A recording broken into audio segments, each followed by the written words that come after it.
Abatuuze b'e Mutungo Cell Endejje mu munisipali ya Makindye Ssaabagabo basula ku tebuuki olwa poliisi okukwata bannaabwe buli lukya.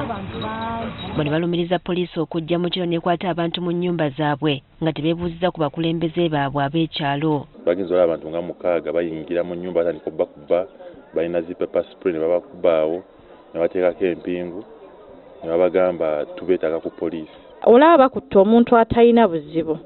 Tulinde n'abalala baba bagenda kukola ki?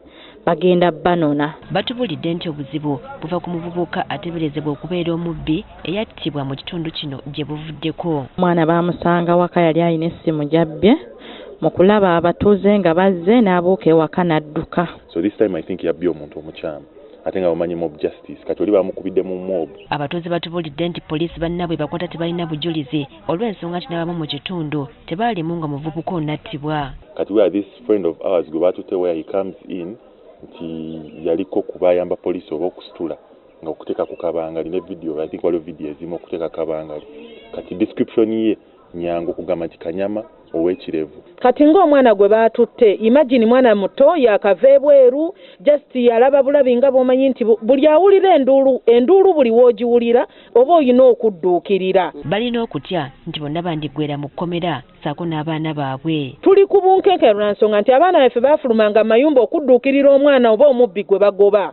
Naye kati tutuuse ku poliisi batugamba nti lisiti y'abantu 2 tetumanyi oba leero bakima wange oba enkya bakima waani oba enkya batwala nze. Mwana muka area kaffe salawo omwana mu area nga sibamanyi abaaliko. Bano baagala poliisi esooka okunoonyereza ku nsonga eno nga tennakwata bantu bonna ku kyalo. Maama ne taata ba poliisi omwana abalema atya ne bamukuba kati baagala mufu. Baagala mwana mufu. Lwaki tebamwanguyira nga amateeka bagamanyi?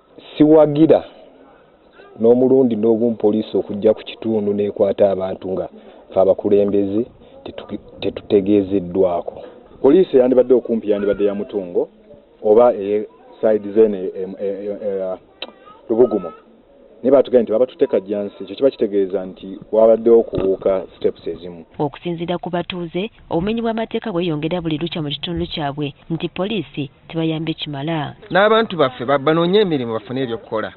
Kubanga ebyokukola bibaawo n'obumenyi bw'amateeka bukendeera naye ebikolwa eby'obumenyi bw'amateeka bigenda byeyongera. Omwogezi wa poliisi mu Kampala n'emiriraano Patrick Onyango ategeezezza nga bwe basindisa abantu mu kitundu okunoonya abatta omugenzi nga bonna beenyigira mu kutta balina okukwatibwa. Twasindiseyo abakeesi baffe ku ground bagende balabe n'okufuna mawulire ani alinako omukono ey'okutta omugenzi.